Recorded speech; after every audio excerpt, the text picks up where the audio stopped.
بعضوں کی دلالت ظنی ہے تو ان کی جو ہے دلالت کیا ہے؟ دلالت الایات المولتا، ان کی تعویل کی جاتی ہے۔ دو طرح کی کیٹیگری بنائی ہیں۔ اب میں پہلے یہ اصول بتا رہا ہوں کیونکہ اہل سنت کیا پہلے اصول ہوگا بھائی، پھر قرآن اور حدیث اس کے سامنے رکھا جائے گا۔ اگر قرآن حدیث کو ویسے اصول کے بغیر سیٹ کرنا ہوتا تو پھر امت میں اتنے فرقے جو بنے ہیں ان کی کیا قصور ہے؟ مولا علی کے سامنے کھڑے ہونے والے بھی قرآن پڑھنے والے تھے۔ تو پہلے بھائی اصول اہل سنت کو یاد رکھیں۔ ہم کسی کو جب فاسق اور فاجر کہیں، مجھے یا آپ کو میں فاسق اور فاجر کہوں تو اس کے لیے قانون یہ ہے، چے جائے کہ کسی صحابی یا تابعی کے لیے کوئی قول کیا جائے تو اس سے پہلے تو 1000 بار سوچنا پڑے گا کہ دلیل کیسی ہے ہمارے پاس۔ میں مختصر، کیونکہ میں بات کو لمبا نہیں کرنا چاہتا، میں اس کو کئی ایپیسوڈ میں کروں گا۔ پہلی ایپیسوڈ صرف فقط میں کچھ چیزیں پیش کروں گا، پھر آج کی جو ایپیسوڈ ہے اس میں پہلے میں تفسیر و تفصیل بیان کروں گا، اس کے بعد محمد بن بکر صحابی ہیں یہ تابعی ہیں، اس میں بحث ہوگی۔ پھر عثمان غنی کی جو قتل میں مواقع کیا پیش آیا، عثمان غنی کو قتل کیا کیوں گیا، اس کے معاملے میں ان کے شہید ہونے کے پیچھے پس منظر کیا تھا، یہ اس کے بعد اگلی ایپیسوڈ کے بعد اس میں یہ آئے گا جو روایات محمد بن بکر کے خلاف ہیں وہ کون کون سی ہیں، ان کی سندی حیثیت کیا ہے، ان کے بارے میں ہمارے علماء نے کیا قول کیے ہیں، اور پھر آخر میں قتل محمد بن بکر، ابو بکر کو قتل کیوں کیا گیا، اس کے اسباب کیا تھے۔ یہ ساری 5 ایپیسوڈ پر مشتمل یہ گفتگو میری ہوگی۔ تو پہلی ایپیسوڈ جو ہے اس کو میں ابھی آج کلوز کروں گا، پھر نیکسٹ انشاءاللہ باری باری گفتگو آئے گی۔ تو کہتے کیا ہے امام طحاوی کا جو یہ حاشیہ طحاوی ہے نا، طحاوی پہ جو حاشیہ ہے علامہ اسماعیل محمد بن اسماعیل الطحاوی کا، وہ کہتے یہ ہیں کہ بھائی دلالت 4 طرح کی ہے۔ سب سے پہلے دلیل جو ہوگی وہ دلالت قطعی و دلالہ قطعی و ثبوت ہوگی۔ کسی کا کفر اور حلال و حرام کا مسئلہ یا ایمان و کفر کا مسئلہ حل کرنے کے لیے دلیل قطعی و ثبوت قطعی و دلالہ چاہیے۔ یہ بات ذہن میں رکھ لیں آپ ہمیشہ کے لیے۔ ایک عام مسلمان آج کے دور میں ایک عام انسان کو آپ کافر اور فاسق اور فاجر اس وقت تک نہیں کہہ سکتے۔ قاضی کو حکم ہے یہ کہ دلیل قطعی و ثبوت قطعی و دلالہ نہ ہو تب تک کسی کو فاسق اور فاجر نہیں کہہ سکتے۔ اگلی بات سنیں، پھر دوسری چیز ہوتی ہے جو قطعی و ثبوت قطعی و دلالہ ہوتا ہے، وہ نصوص متواترہ کے مقام کے ہوتے ہیں۔ ان کا یہ محکم معاملات میں یعنی حلال و حرام کے بارے میں آتا ہے، اور ایک ہوتا ہے قطعی و ثبوت ظنی و دلالہ، اس کی تعویل ہوتی ہے، ان کے تعویل ہوتی ہیں، اور ایک ہوتا ہے ظنی و ثبوت قطعی و دلالہ، اس کے اندر جو ثابت ہوتا ہے نا مستحبات یا کسی کی مکروہات تنزیہ ثابت کرنے کے لیے ثابت ہوتا ہے، ٹھیک ہے جی۔ اور اس کا لکھا ہے اربع جسبۃ السنۃ والاستحباب آئیے وقراہات تنزیہ لیکون ثبوت الحکم بقدر دلیلۃ قضاء فی کشف او شرط المزید، تو وہ اس کے اندر مزید تشریح بھی کرتے ہیں۔ تو معلوم ہوا کہ قطعی و ثبوت قطعی و دلالہ میں روایت چاہیے ہوگی، یا قطعی و ثبوت ظنی و دلالہ کم سے کم فاسق کہنے کے لیے یہ دلیل چاہیے۔ اگر کافر کہنا ہے نا کسی کو تو پھر قطعی و ثبوت قطعی و دلالہ حدیث یا قرآن کی آیت چاہیے۔ اگر قطعی و ثبوت قطعی و دلالہ نہیں ملا تو پھر ہم اس کو فاسق کہہ سکتے ہیں، کافر نہیں کہہ سکتے۔ اور فاسق کہنے کے لیے قطعی و ثبوت ظنی و دلالہ حدیث یا روایت یا دلیل چاہیے۔ اب چلتے ہیں، اصول سمجھ آ گیا، اب چلتے ہیں نوادر میں تھانوی صاحب نے بھی یہ دیوبندی حضرات چونکہ محمد بکر کے بارے میں زیادہ بات کر رہے ہوتے ہیں، تو بوادر نوادر میں اشرف علی تھانوی نے صفحہ 137 پر بھی یہی لکھا ہے، قطعی و ثبوت دلالہ چاہیے۔ بڑھل ہیں اس بات پہ کہ محمد بن بکر جب ان کے صحابیت کی بحث ہوتی ہے، آج اس کو فی الحال چھیڑ لیتے ہیں اس موضوع کو، صحابیت اور تابعیت کی بحث۔ یاد رکھیں کہ صحابی اور تابعی ہونے میں دونوں کے ہونے میں بڑی فضیلت ہے، اور ان دونوں کے بارے میں زبان کھولنے سے پہلے بہت سوچ سمجھ کھولنا پڑے گا، چاہے وہ کتنے ہی درجے کا صحابی اور تابعی کیوں نہ ہو۔ اسی لیے تابعی کی تفسیق اور تذلیل پر نصوص قطعیہ ہونا ضروری ہے، اگر نہیں ہے تو پھر اسی لیے علماء نے، میں نے بتایا نا کہ بڑے بڑے لوگ جن کے حصے میں آل بیت کا خون آیا، ان لوگوں کے بارے میں بھی جو ہے نا وہ کفر کا لفظ لکھتے ہوئی کام پہ ہیں، وہ کہیں غلطی سے غلط نہ ہم فیصلہ کر دیں۔ پھر اس کے چیلے چموٹوں کے بارے میں تو ویسے بھی تفسیر و تفصیل کے فتوے ہیں. اچھا، اب جو چیز سمجھنے کی ہے وہ یہ ہے کہ جب محمد بن ابی بکر کی بات آتی ہے تو ہمیں یہ دیکھنا ہوگا کہ ان کو جو ہمارے متقدمین علماء ہیں وہ ان کو کیا سمجھتے تھے، ان کو جو عزت دیتے تھے وہ کس معیار کی دیتے تھے. تو میری جو ریسرچ ہے، میں دلائل تو آگے آ رہے ہیں ابھی، تو میں نے نچوڑ نکالا وہ یہ نکالا کہ وہ ان کی عزت اور رسپیکٹ اور تکریم اور احترام اور مقام صحابیت کا دیتے، اور روایت میں ان سے حدیث لینے میں ان کو تابعیت کے مقام پر رکھتے.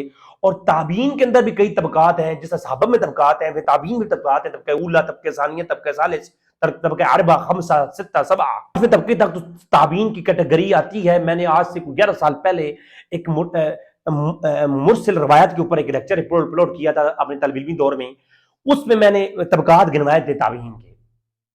تو طبقہ جو محمد بن ابی بکر ہیں وہ محمد بن سیرین اور ابو سفیان ثوری وغیرہ کے جو لوگ ہیں نا، ان کو ہمیشہ طبقہ اولا میں رکھا گیا.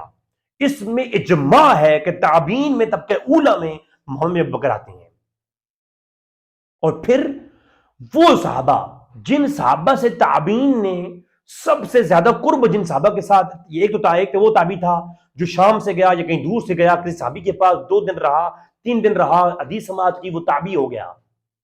لیکن کچھ تابعی وہ ہیں جنہیں زندگی بھر جو ہے وہ صحابہ کے بچے تھے، وہ بیٹے ہی صحابہ کے تھے اور ساری زندگی ہی صحابہ کے ساتھ گزاری ہے.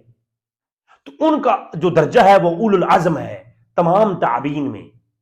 شرط صرف یہ ہے کہ ان کے اوپر قطعی دلیل کوئی نہ ہو ان کی کسی فسق اور فجور پر. یہ بات ذہن میں رکھیے، فسق و فجور پہ کوئی قطعی دلیل نہ ہو. پھر اس کے بعد حضور نے فرمایا میرے سب سے بھلا زمانہ میرا ہے، پھر بعد والوں کا، پھر بعد والوں کا، پھر بعد والوں کا. تو ان میں جب ذکر آتا ہے تو تابعین اولو العزم جو ہیں وہ متفقہ طور پر وہ کوٹ کیے جاتی ہیں. تو حیران کن بات یہ ہے کہ جب بھی ہمارے ائمہ اہل سنت جب محمد بن ابی بکر کو ڈسکس کرتی ہیں، اس پہ بات کرتی ہیں اپنی اسماء اور رجال کی کتابوں میں، تو وہ جب صحابہ کا ذکر کرتے ہیں نا، جب آپ کوئی بھی کتاب اٹھا لیں، کچھ کتابیں تو فقط لکھی ہی حالات صحابہ پہ گئی ہیں، ان میں محمد بن ابی بکر کا ذکر ہے اور وہ صحابہ کی لسٹ میں ہے. لیکن حیرانگی کی بات یہ ہے کہ کچھ کتابیں جو کہ روات کے کیٹیگری میں لکھی گئیں، ان میں ایسا طریقہ رکھا گیا کہ پہلے صحابہ کا ذکر، پھر تابعین کا، پھر تبع تابعین کا، پھر فلاں فلاں، اس طرح. تو انہوں نے بھی جب ڈسکس کیا تو محمد بن ابی بکر کو جو ہے صحابہ کی لسٹ میں ان کا ترجمہ الباب قائم کیا. جب ترجمہ ہوتا ہے نا اسماء الرجال کتابوں میں فلاں کا ترجمہ، فلاں کا ترجمہ، تو محمد بن ابی بکر کا ترجمہ الباب جو قائم کیا گیا، متفقہ طور پر سارے لوگوں نے ان کو صحابہ کی لسٹ میں ہی ڈسکس کیا. ٹھیک ہے، اور روایت کرنے میں سب نے سکہ راوی اور سب کچھ، اس میں کوئی اختلاف نہیں ہے. تنقیدی لفظ کسی بھی میری نظر میں نہیں گزرے، کسی شاعر نے اس پہ لکھے ہوں. میں چند ایک والا جات آپ کی خدمت میں پیش کر دیتا ہوں. سب سے پہلے میرے سامنے ہے الوافی بالوفیات، بالوفیات، علامہ صفدی کی کتاب ہے. ابن ایبک صفدی جو ہیں وہ صحابہ کرام کی لسٹ جب لکھ رہے ہیں تو اس میں آ کے ذکر کرتے ہیں شروع میں ہی، جہاں ابن ابی بکر ذکر کرتے ہیں وہاں پہ کرتے ہیں. تو وہ جناب الف کی جو ہے لسٹ میں ہی کہتے ہیں کہ ابن ابی بکر صدیق محمد بن ابی بکر صدیق رضی اللہ تعالی عنہ. کیا لکھا؟ رضی اللہ تعالی عنہ لکھا. علامہ صفدی نے ان کو صحابہ کرام کے لسٹ میں شامل کیا اور یہ لکھا، اور ان کے بارے میں حالات صحابہ بتائے، جیسے صحابہ کرام کے حالات بتائے جاتے ہیں سیم اس نے ڈسکس کیا. کہا کہ جرت العادت عند الجماعت المحققین ان يرد مثل هذا الاسم ہن، کہتے ہیں کہ ولدته اسماء بنت امیس فی حجۃ الوداع، کہ حجۃ الوداع کے موقع پر اسماء بنت امیس سے وہ پیدا ہوئی ہے، محمد بکر کے بیٹے ہیں. اور روا عنہ نسائی ابن ماجہ، ان سے روایت کیا ہے نسائی نے، ابن ماجہ نے.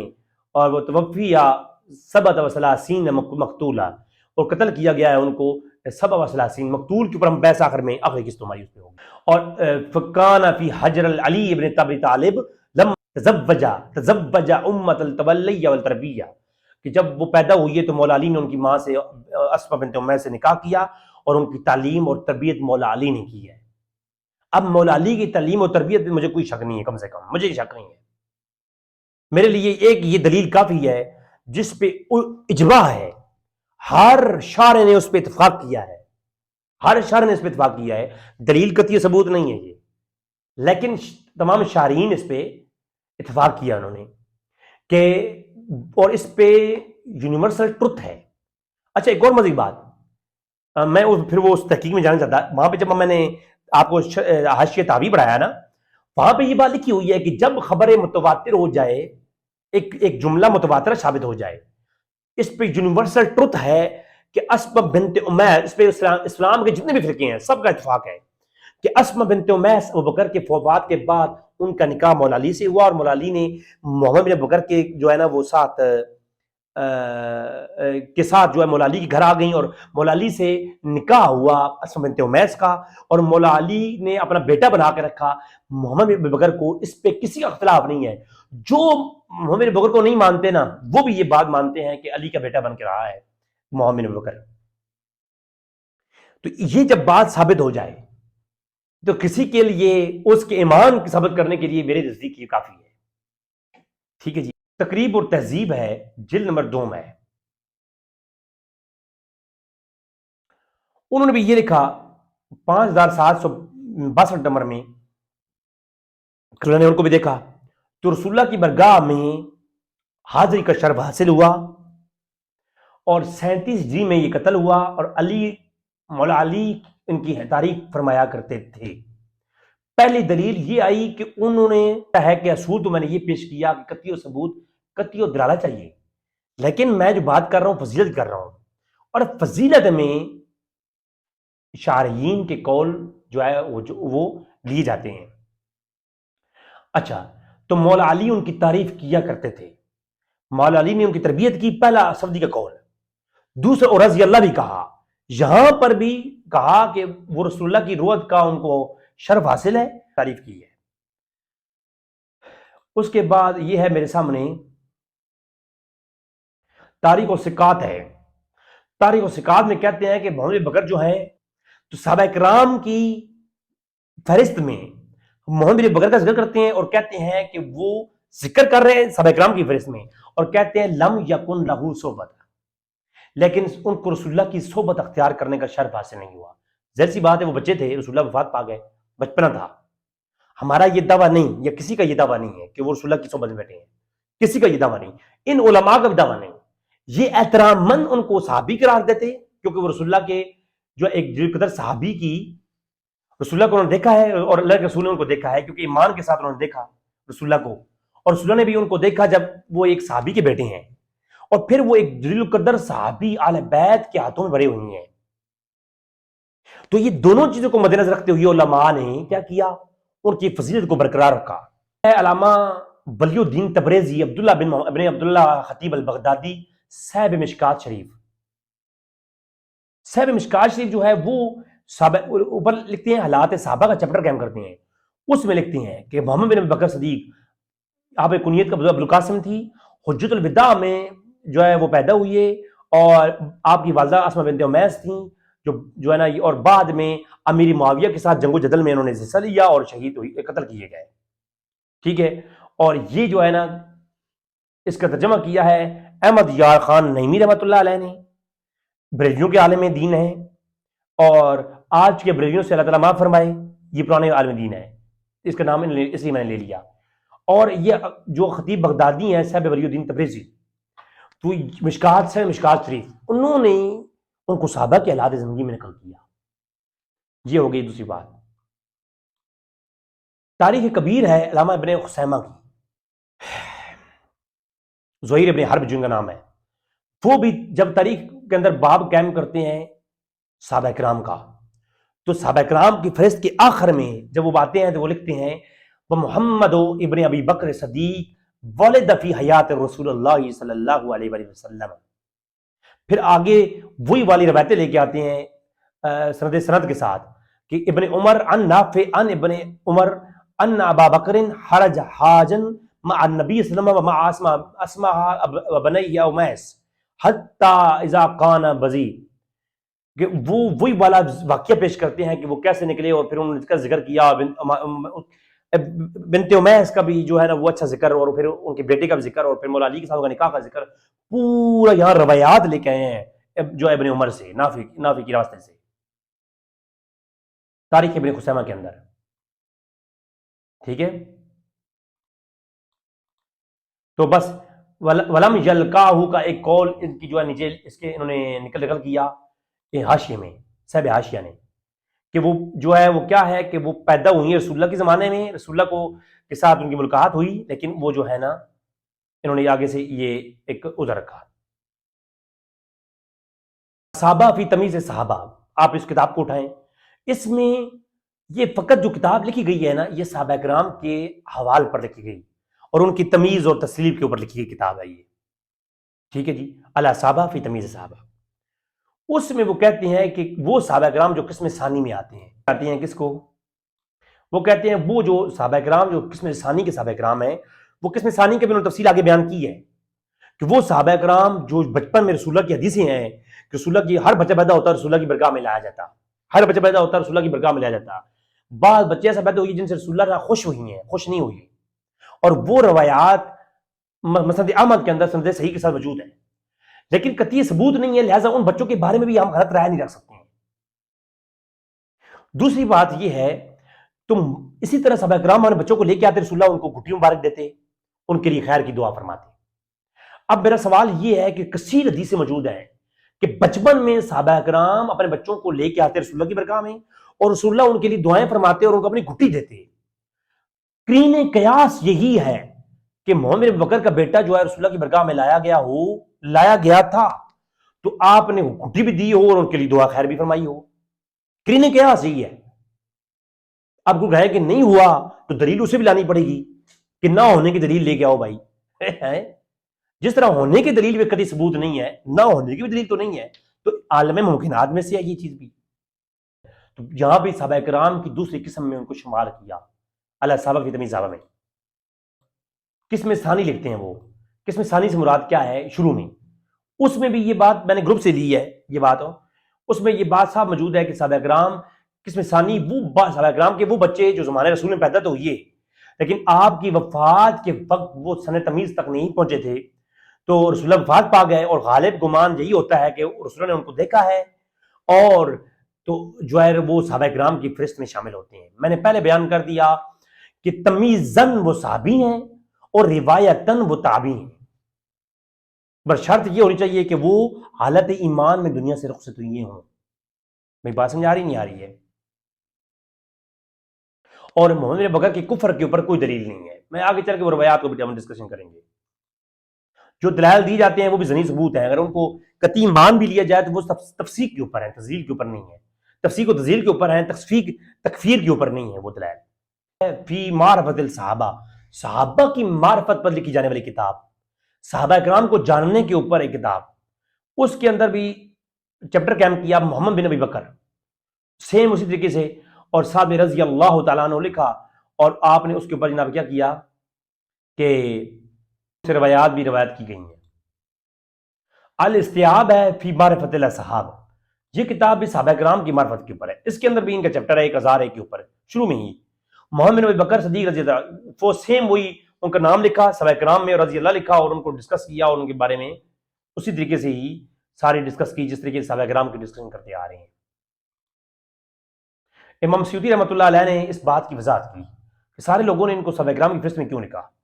وہ بحث کرتے ہیں، وہ بحث کر رہے ہیں مرسل صحابی اور تابعی کے اوپر. وہ بحث کرتے ہیں کہ کہتے ہیں کہ من راء نبی صلی اللہ علیہ وسلم، جس نبی وسلم کو دیکھا اپنی یعنی بچپن کے حالات میں، کا محمد بن ابی بکر صدیق رضی اللہ تعالیٰ عنہ فإنہ صحابی، وہ کیا ہے؟ وہ صحابی ہیں بحکمن، اور جو ہے وہ صحابی ہیں اس لحاظ سے.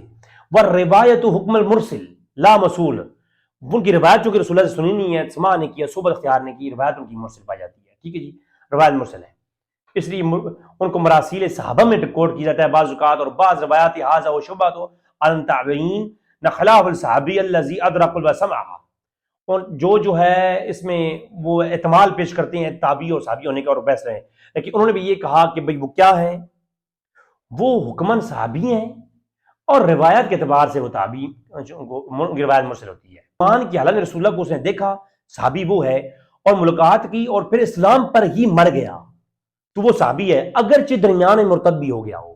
مزے کی بات تو یہ ہے، اس کے مطابق تو محمد بکر جو ہے وہ کیا ہیں، وہ صحابہ کی کیٹیگری میں شمار ہوتے ہیں۔ یہ ہو گیا صحابت۔ بعض نے تابعین کا قول کیا، وہ بہت سارے علماء ہیں جو تابعین لکھتے ہیں، وہ تابعین اسی اعتبار سے لکھتے ہیں، اور سب سے پہلا شخص جس نے تابعین لکھ کر تنقید کی وہ ہے ابن تیمیہ۔ اس نے منہاج السنہ میں جو ہے نا ایک بات کرتے ہوئے اس نے لکھا کہ وہ تابعی ہیں اور صحبت نہیں پائی اور وغیرہ وغیرہ، ان کے بارے میں وہ عثمان غنی کے حوالے سے تنقید کی، وہ ہماری آگے بحثیں آئیں گی انشاءاللہ تعالیٰ۔ ٹھیک ہے جی، تو یہ آج کی پہلی بحث تھی۔ ہم آگے چل کے اگلی ایپیسوڈ میں بحث کریں گے کہ ان کے بارے میں جو روایات ہیں وہ کیا کیا ہیں اور ان میں کیا دلائل ہیں اور ان روایات سے کیا اخذ ہوتا ہے۔